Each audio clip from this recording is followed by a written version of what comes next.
मनु की स्मृति को संविधान कहने वाले कृपया ध्यान दें। शूद्रो ब्राह्मणतामेति ब्राह्मणश्चैति शूद्रताम क्षत्रियात् जातम् एवं तु विद्याद्वैश्यास्तथैव च। अर्थात शूद्र ब्राह्मण हो जाता है, ब्राह्मण शूद्र हो जाता है।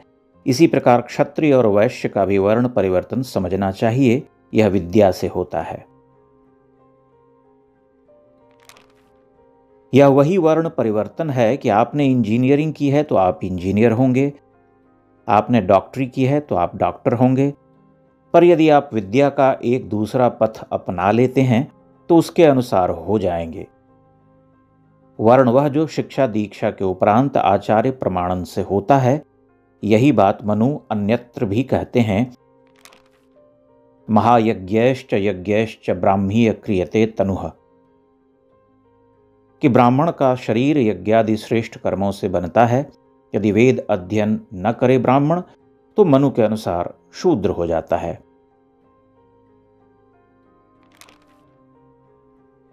यो नधीत्य द्विजो वेदमन्यत्र कुरुते श्रमं सज्जीवन्नेव शूद्रत्वामाशु गच्छति सान्वयः। संध्योपासना न करने वाला व्यक्ति शूद्रवत होता है। न तिष्ठति तु यः पूर्वानोपास्ते यश्च पश्चिमां स शूद्रवत बहिष्कार्यः सर्वस्मात् द्विजकर्मणः। यथोक्त आयु सीमा तक उपनयन में दीक्षित न होने पर द्विज बनने की इच्छा रखने वाले व्यक्ति व्रात्य संज्ञक शूद्र कहलाते हैं।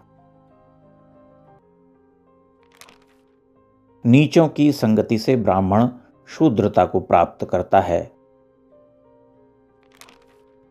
उत्तमान उत्तमान गच्छन हीनान हीनांश्च वर्जयन ब्राह्मणः श्रेष्ठताम् एति प्रत्यवायेन शूद्रताम्। अतः मनु के तथाकथित संविधान में वर्ण कोई स्थिर बात नहीं है, वह कर्म या गुणों या अध्ययन के हिसाब से बदलता रहता है। यह वही बात है जो शतपथ या ऐतरेय ब्राह्मण भी कहते हैं। प्राचीन भारत में वर्ण की यह द्रवणता बहुत से उदाहरणों से प्रमाणित होती है। फिर प्राचीन भारत के वामपंथी इतिहासकार और विद्वान इतने झूठ क्यों लिख गए? क्या आधुनिक समय में जो संविधान हमने अंगीकृत, अधिनियमित और आत्मार्पित किया है, उसमें हम अपने चुने हुए कर्म के अनुसार जाति बदल सकते हैं? अपने कर्म के अनुसार, अपनी एजुकेशनल बैकग्राउंड के आधार पर करने की कोशिश कीजिए, आप जेल में होंगे।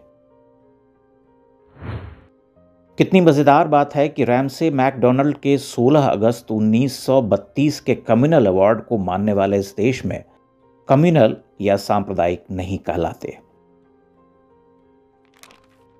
कितनी मजेदार बात है। इस अवार्ड ने शोषित वर्ग की बात की थी, पर नाम देते हुए भी यह वंशानुगत जातीय सदस्यता की बात कर रहा था। यानी कह क्लास रहा था पर बात कास्ट की कर रहा था।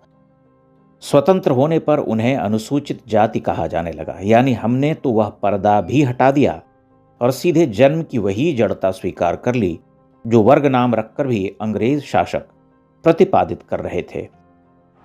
कभी देखा कि अंग्रेजों ने जो दलित वर्ग यानी डिप्रेस्ड क्लासेस नाम दिया, वह कैसे दलित वर्ग से दलित जाति हो गया?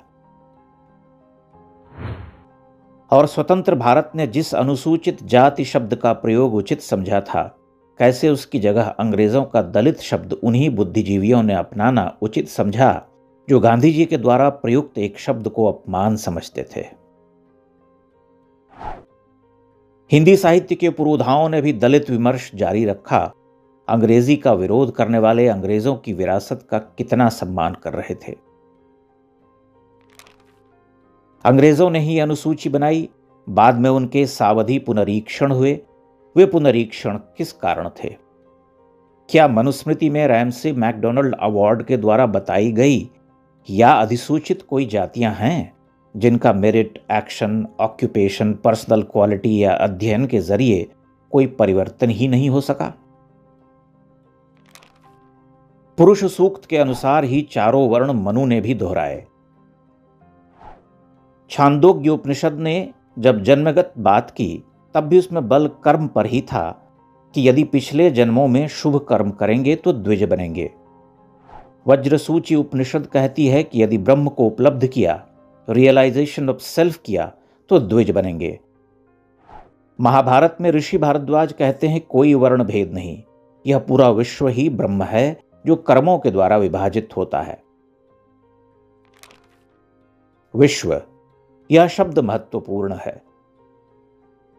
मनु ने भी जब पुरुष के मुख बाहु उरूप उपज्जानाम 4 वर्ण बताए थे तो भारत के जातीय संदर्भों में, स्थानीय संदर्भों में नहीं कहे थे। वे सर्वस्यास्य तु सर्गस्य, सभी के लिए, सृष्टि के लिए यह कह रहे थे। सज्जनों ने अपने संकीर्ण स्वार्थों के लिए इसका फ्रेम छोटा किया, इसकी नैरो कास्टिंग की उन्होंने, लेकिन मढ़ दिया मनु के ऊपर। मनु की इस पिजन होलिंग के पीछे तर्क क्या था? मनु कौन सा प्रशिक्षण दे रहे इन शोषक द्विजों को कि इंद्रिय संयम रखो, कि विषय त्याग ही श्रेष्ठ है, कि सिद्धि उसी से प्राप्त होती है, कि जितेंद्रिय बनो, कि एक भी इंद्रिय के असंयम से प्रज्ञा हानि होती है, कि पढ़ाई या अग्निहोत्र आदि में अनध्याय यानी न पढ़ने जैसा विकल्प नहीं है, स्वाध्याय करो। इन चीजों से शोषण के संसाधन या कौशल का विकास कैसे होता है? उसके लिए तो भोगवाद चाहिए, बाजार चाहिए और उसकी केंद्रीय वैल्यू के लिए लाभ का अधिकतमीकरण चाहिए। उसके लिए लागतों को, खासकर श्रम लागत का न्यूनतमीकरण चाहिए। बिना कोई मुआवजा दिए उनसे निर्धारित समय में भी ज्यादा काम करवाने की कला चाहिए। बंधुआ मजदूरी, उपनिवेशवाद, चाबुक, स्लेवरी, हिस्टोरिकल स्वेटशॉप्स, प्रतिस्पर्धा, बेईमानी, एकाधिकार, उन जगहों पर पहुंचना जहां सरकारें सुस्त हों और कड़े नियम न हों, टैक्स हेवन, स्वार्थपूर्ण पूंजी संचय, उपभोक्तावाद, वो सब।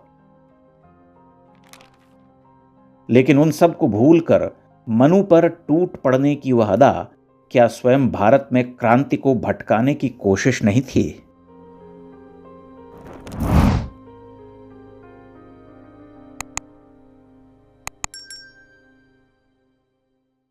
इंडेक्स ऑनलाइन के वीडियो समाज को समर्पित हैं। आप इनको डाउनलोड करके जैसे चाहे वैसे प्रयोग कर सकते हैं। चाहे तो आप हमारे टेलीग्राम चैनल से जुड़ सकते हैं, वहां सारे नए पुराने वीडियो आपको मिल जाएंगे। हमारे सोशल मीडिया लिंक हर वीडियो के डिस्क्रिप्शन में होते हैं। हमारा एकमात्र उद्देश्य हिंदू समाज को जागृत और एकजुट करना है। इसमें सहभागी बने। धन्यवाद।